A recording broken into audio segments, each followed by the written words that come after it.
Questions to the Prime Minister. John Glenn. Number one, Mr. Speaker. Thank you, Mr. Speaker. Mr. Speaker, before listing my engagements, I'm sure the whole House, and indeed the whole country, will wish to join me in congratulating Andy Murray on his historic Wimbledon success. To become the first British player to win Wimbledon for 77 years is a fantastic achievement and will rightly go round in our history books. Mr. Speaker, this morning I had meetings with ministerial colleagues and others, and in addition to my duties in this House, I shall have further such meetings later today. John Glenn.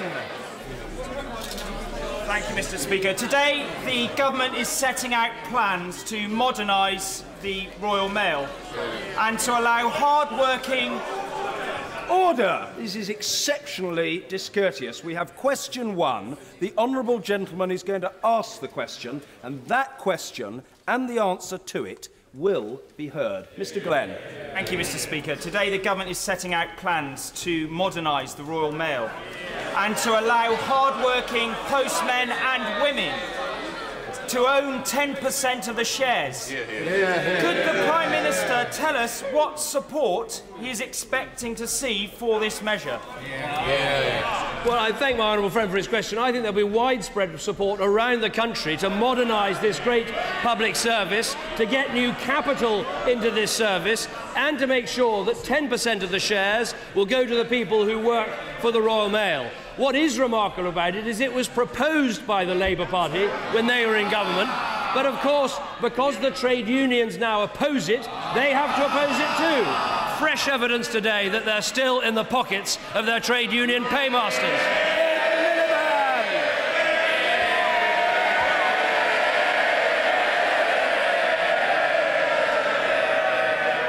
Mr. Speaker, let me first join the Prime Minister in paying tribute to Andy Murray for his fantastic victory following Virginia Wade's victory in 1977. It was a fantastic achievement. He showed extraordinary determination, and the whole country is incredibly proud of him. Mr. Speaker, as the government considers the issue of party funding reform, can the Prime Minister tell the House how much his party has received in donations from hedge funds?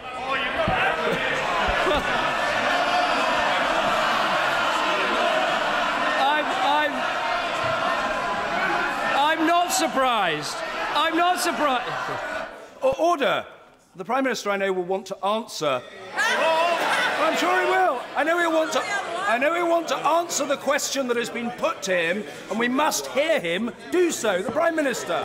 Well, I'm not surprised he's got this sudden interest in party funding. But let's be frank, every donation to the Conservative Party is fully set out and public. But let's be clear what this real scandal is about. It's about trade union fixing of political appointments to this House. That's what it's about. So when he gets to his feet, let's hope he addresses the 40 seats that Unite have fiddled. Let's hope he publishes the full Kirk report. And let's hope he tells they don't want to hear.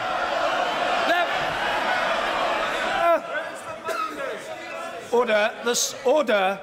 I'm always concerned about the rights of backbench members, and they will be heard, and if we run over for the purpose, because of this sort of conduct, so be it. They will be heard. Please, let's have a bit of order and some answers. The problem is, they're paid to shout and they're doing nothing about it. Miliband! Well, Mr. Speaker, I don't think he wanted to answer the question, did he? So let's give him the answer. The Conservative Party has received £25 million from a hedge fund. Now, next question.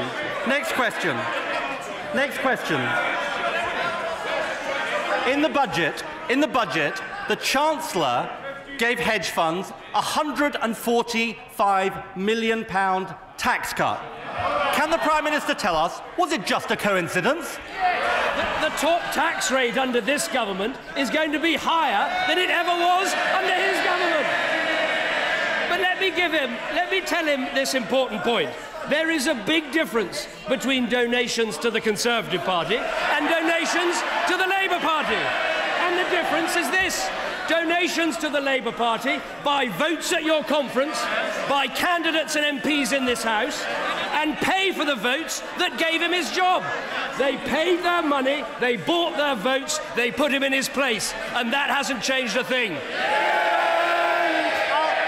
I'll tell him what the difference is. 6p a week in affiliation fees from ordinary people up and down this country against a party funded by a few millionaires at the top. And what is £25 million? Order. Mr. Ellis, you find it so difficult to control yourself. I'm sure you didn't when you were practicing at the bar. Calm it, man. Get a grip of the situation. Mr. Miliband. And what is shameful about it, he doesn't even know about the extra tax cut he gave to hedge funds. Now, he says he wants reform. So I have a proposal for him. I am willing, as I've said before, to have a £5,000 limit on donations from trade unions, businesses and individuals as part of a fundamental reform in the way our parties are funded. Is he willing to do that? First of all, let me deal. I will answer. Let me deal with 6p a week. Order! We've got to listen in order to hear. The Prime Minister. Let me deal with 6p a week. Here are the figures since he became leader. 8 million from Unite, 4 million from GMB, 4 million from Unison. They've bought the policies, they've bought the candidates, and they bought the leader. Now, I have long supported caps on donations. I think we should have caps on donations, and they should apply to trade unions, to businesses, and to individuals. But let me say this. There is a... Order. There's still far too much shouting on both sides of the chamber.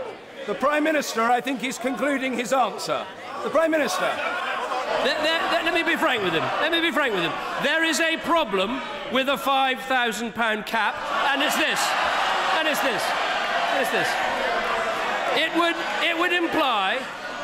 would imply a massive amount of taxpayer support for political parties. And frankly, Mr. Speaker, I don't see why the result of a trade union scandal should be every taxpayer in the country paying for Labour.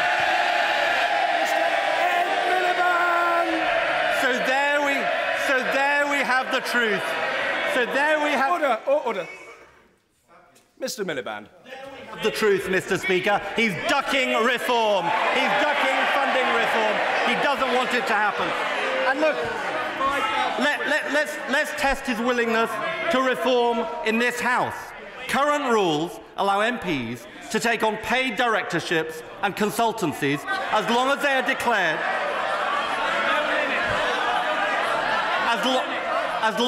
declared in the Register of Members' Interests, and members on both sides abide by those rules. I say in the next Parliament, and this will affect both sides of this House, MPs should not be able to take on new paid directorships and consultancies. Does he agree? I think what matters is that everything is transparent and open. Those are the rules we agreed. But look, he made me an offer. Order! I said a moment ago, the Leader of the Opposition must be heard. And he must be. And the Prime Minister must be heard.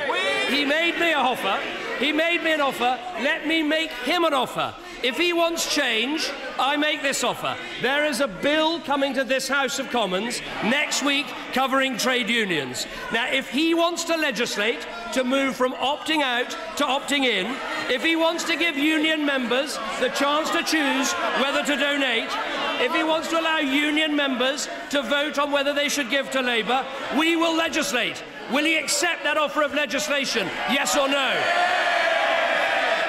Mr. Speaker, I've got to say to him, he's got to do a lot better than that. He's got to answer the question on second job.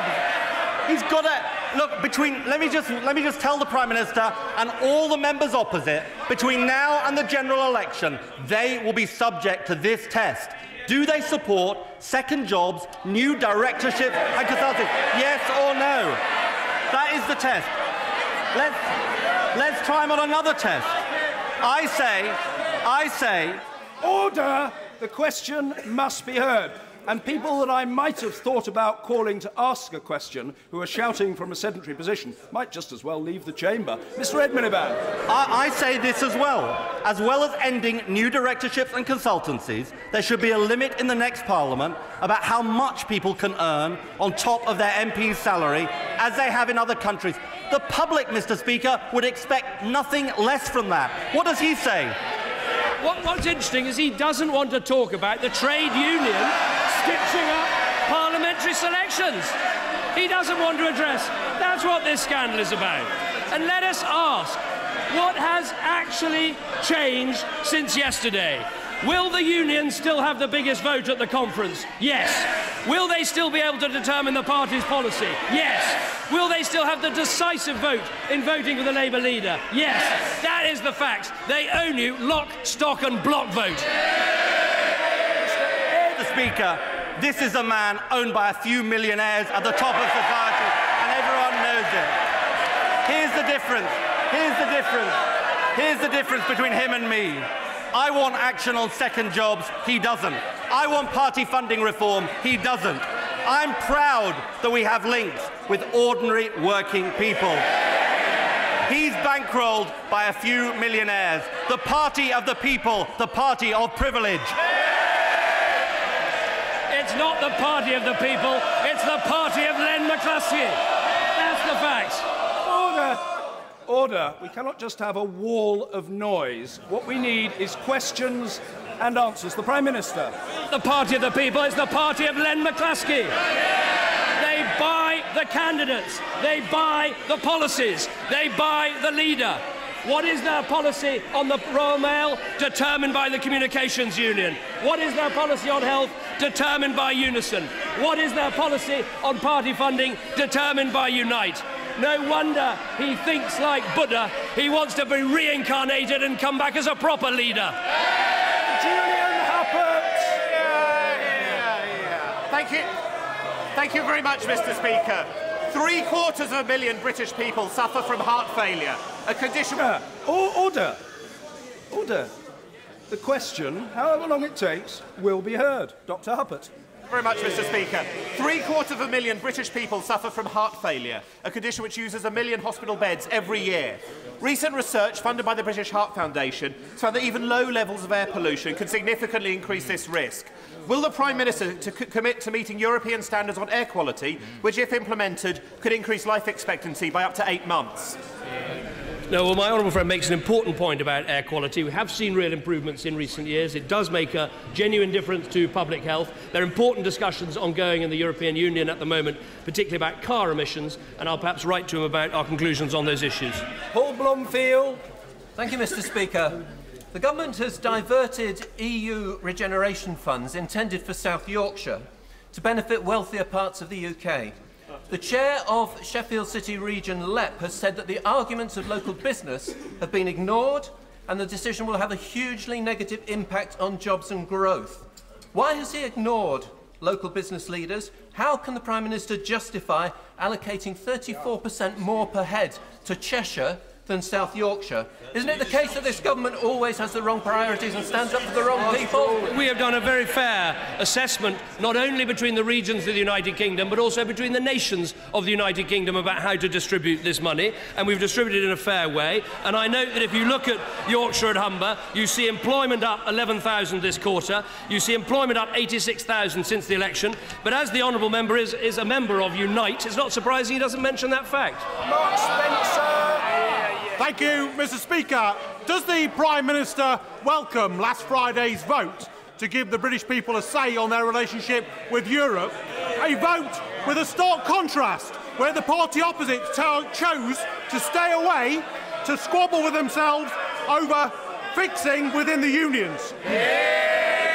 No, well, I congratulate my honourable friend, the member for Stockton South, for the way that he presented his bill on a referendum in the European Union. There was a unanimous support on this side of the House from the Conservative Party. What was noticeable is even though there was a 19-page briefing from the Labour Party, which, like every other bit of paper now we find lying around the House of Commons, they couldn't actually make up their mind which way to vote. Mr Nick Dakin. Thank you, Mr Speaker. Does the Prime Minister agree with the former Conservative Treasurer that the money received from Azal Nadir is tainted and they have a moral duty to give it back? When will he return that money? I think the honourable member should start with the fact that his party has taken 1.6 million, not a £5,000 cap, but 1.6 million from Mr Mills and advised him how to dodge the tax. Mr Speaker, under the last government, communities like Thanet were left and abandoned on benefits. Was the right honourable gentleman impressed by the thousands of jobs that were created in Sandwich, London Array, our jobs fair? This government is putting people back into work. Well, my honourable friend is absolutely right, and I was impressed on visiting Thanet to go and see the jobs being created by the London Array, because it's jobs in shipping and for seamen, it is jobs in terms of engineering, apprenticeships, a really important investment for this country, and we hope to see many more like it in the future. Geoffrey Robinson. Thank you, Mr Speaker. Is the Prime Minister aware that there's widespread agreement in this House about the importance of investment in infrastructure, and widespread agreements indeed about its job-creating potential? Can he tell the House, therefore, why, after 3 years in office, the employment in the construction centre has fallen by 84,000 people? Employment in construction is currently rising, and actually the recent news on construction has been very good, and that is because we have an infrastructure plan. A fifth of the projects are underway. We've got road building at far higher levels than it ever was under the Labour government, whereas they electrified literally 5 miles of railway line. We are going to be electrifying hundreds of miles of railway line. I know that he doesn't mention the fact that actually he's been paying rent to Unite in his constituency office. Normally it's money from Unite to Labour. On this case, it's money from Rees-Mogg. Mr Rees-Mogg. Thank you. Thank you, Mr Speaker. Is my right honourable friend aware that after yesterday's surrender of powers by the Home Office to the European Union, by bringing the European Court of Justice into the arrest warrant, the Commission has welcomed it as pragmatic? Has pragmatism overtaken the Prime Minister's popular desire to repatriate powers? What I would say to my honourable friend is the Home Secretary's announcement yesterday represents the repatriation to the UK of 98 powers. There were 133 items on the Justice and Home Affairs list, and that is a massive transfer of power back here to the UK, which I think my honourable friend should welcome. Alison Seabeck. Thank you, Mr Speaker. A carer and her husband with Parkinson's disease were moved to a two-bedroomed property because she found it impossible to sleep when they were sharing a room. The cumulative effect of this government's welfare changes now means she's going to have to find an additional £1,000 a year. Carers UK have published evidence which is saying that the discretionary payment scheme is only actually benefiting 1 in 10. That's the scheme that government ministers frequently pray and aid. Was it his intention that 9 out of 10 carers should face eviction, debt, arrears and bailiffs?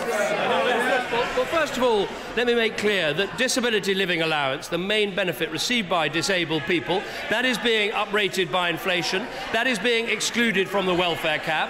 When it comes to the spare room subsidy, anyone who needs to have a carer sleeping in another bedroom is exempt from the spare room subsidy. And of course also there is the discretionary payment. Now members opposite shake their heads. The fact is they have opposed each and every one of our welfare savings. Now it's now their policy to adopt our spending plans. They can't go on accepting the plans but criticising them at the same time. Speaker, it's 1 year since the government suspended aid money that goes directly to the Kagame regime in Rwanda over the role they played in supporting warlords and militia gangs in the Congo. Recently, the UN confirmed Rwandan army officers are still involved in such activities. Does my right honourable friend agree with me that these actions are unacceptable for a Commonwealth nation? And will he work with his international counterparts by ensuring those committing war crimes are brought to justice? those committing war crimes should always be brought to justice, and I have raised the issue of the support for the M23 with President Kagame on a number of occasions, and I think we need to bear that in mind in looking at our aid programme, as my right honourable friend the Secretary of State has done. I think we should also recognise, and this goes across parties in this House, that British investment in aid in Rwanda has created one of the great success stories of African development over the last decade, and we should continue to invest in that success and lift people out of poverty while delivering a very clear message to President Kagame at the same time. Bill Wilson. Thank you, Mr. Speaker. Prime Minister, how many jobs should an MP have? All members of Parliament, let me say, all members of Parliament have the clearest possible duty to their constituents. But let me make this point. Do I think the House of Commons benefits from people like the Honourable Member for Blackburn and his experience? Do I think the House of Commons benefits from the Honourable Member for Sheffield Brightside, who comes to this House with his experience? I think we do benefit. I'm not sure we benefit from my immediate predecessor, but there are Honourable Members opposite who give good service to this House. Mr. Greg Mulholland. Thank you, Mr. Speaker. Mr. Speaker, we are all celebrating Andy Murray's historic victory this week.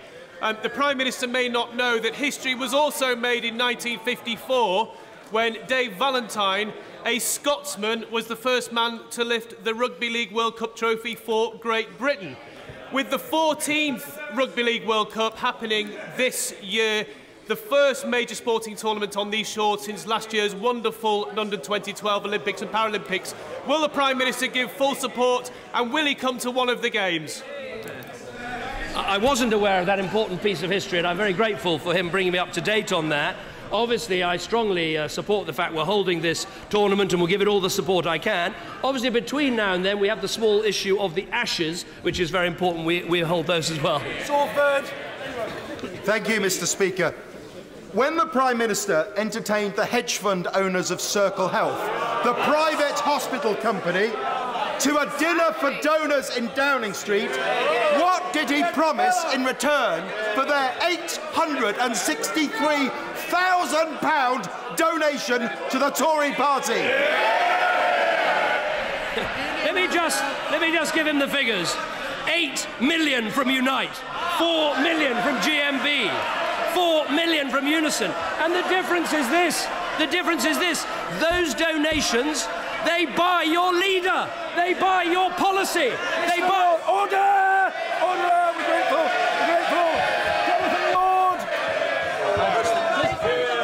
Does the Prime Minister agree with me that it is welcome that 2,500 out-of-work households in London can no longer claim more... Order!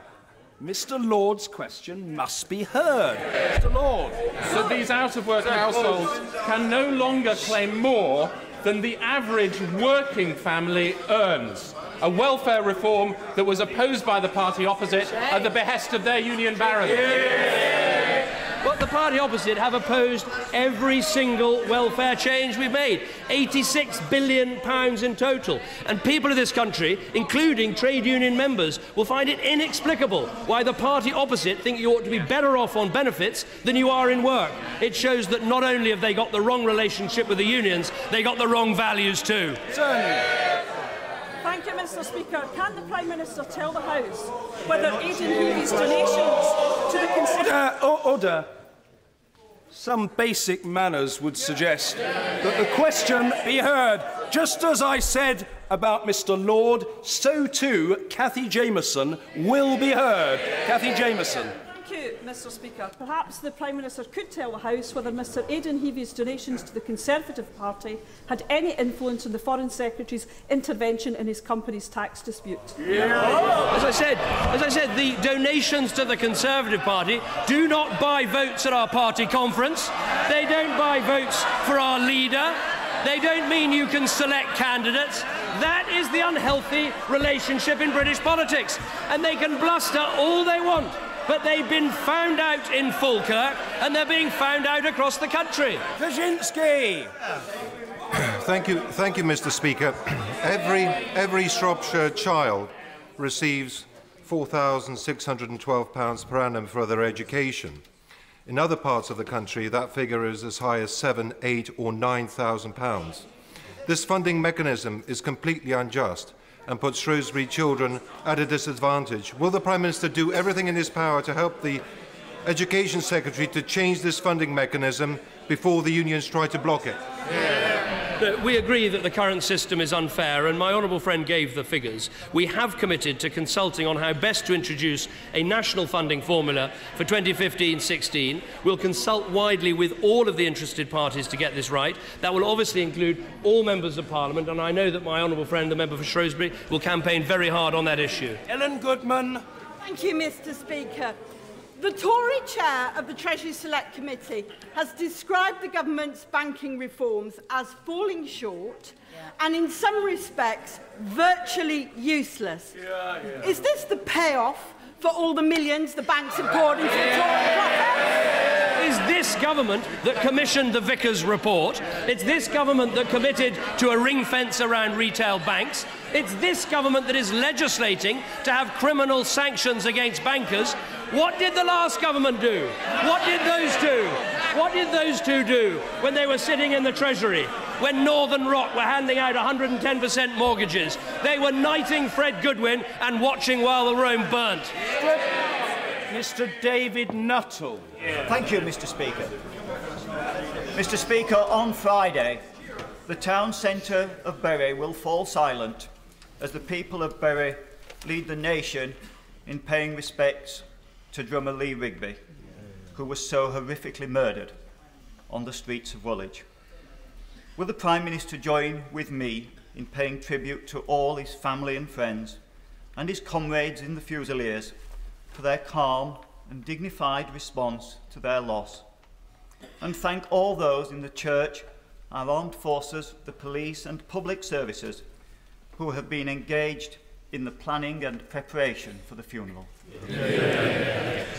My honourable friend speaks for the whole country and the whole House when he talks about this issue. We should all pay tribute to drummer Lee Rigby for his service to our country. I heard about it at first hand when in Afghanistan and meeting other members of his regiment, and we should also pay tribute to his family, to all the pain and difficulty that they're going through, and I'm sure that it will be a very fitting service, a very moving service on Friday, and the whole country will be mourning with them. Mr. Ian Lucas. I have a JCB factory in my constituency, and I represent their parliamentary interests as part of my parliamentary duties. Will the Prime Minister tell us how much the Foreign Secretary was paid by JCB whilst he was in opposition? JCB is a great British company that exports all over the world. Instead of trying to talk it down, we should be celebrating it. It's opening businesses, it's creating employment, it's training apprenticeships, it's backing our academy programme. How typical of the party opposite. All they want to do is talk down great British businesses. Mark Reckless.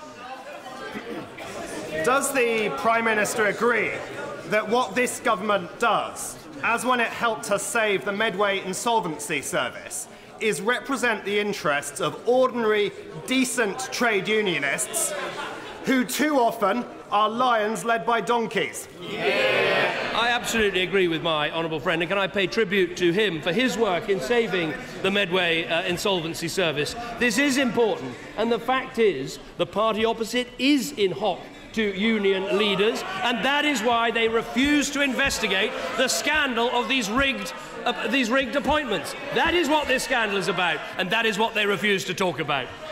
Dr. Roberta Blackman-Woods. We've not had a good day today. Developers are major contributors to Conservative Party funds.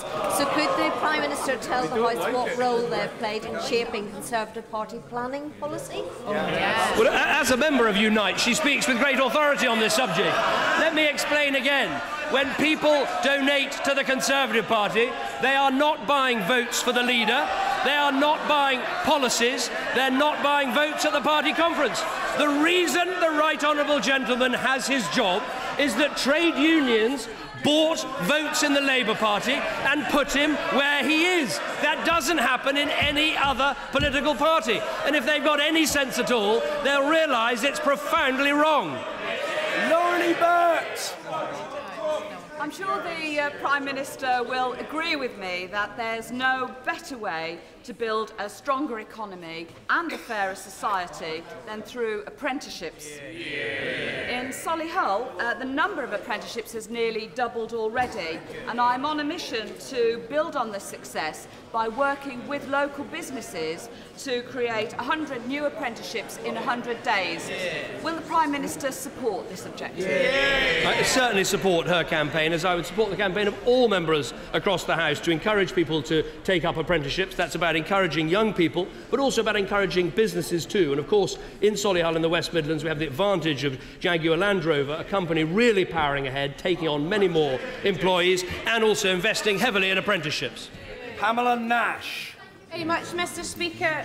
This morning I had a constituent contact my constituency office threatening to commit suicide because they were so depressed from the effect of welfare reform was having on them. I'd like to say this was a unique incident, Mr. Speaker, but it wasn't. Can the Prime Minister tell the House today what the Government is doing to analyse the effect of welfare reform on the mental health of this country and how he's going to react to it? Well, as I've said many times at this dispatch box, I'm always happy to look at individual cases, but the fact is we badly need to have welfare reform in this country. The system was completely out of control. Housing benefit was out of control. DLA had gone up by a third over the last 10 years. We need reforms, and it's no good the Shadow Chancellor gesticulating. He now is in favour, apparently, of welfare reform. The only problem is that he opposed all 86 billion of the reforms that we've made. Mr. Neil Carmichael. Thank you very much, Mr. Speaker. Engineering work financed by this government is underway to redouble the line between Stroud and Swindon. This is fantastic news. Does the Prime Minister agree with me that it is a good example of sensible investment in infrastructure leading to economic growth for Gloucestershire? I think my honourable friend is absolutely right. Investing particularly in some of the branch lines, which have been single-track lines, like the ones that serve my constituency, and turning them into double-track lines really makes the service far better, far more reliable, and we can get more people out of their cars onto trains and use the service like that. Steve McCabe. Has Linton Crosby advised the Prime Minister to model himself on Senator McCarthy?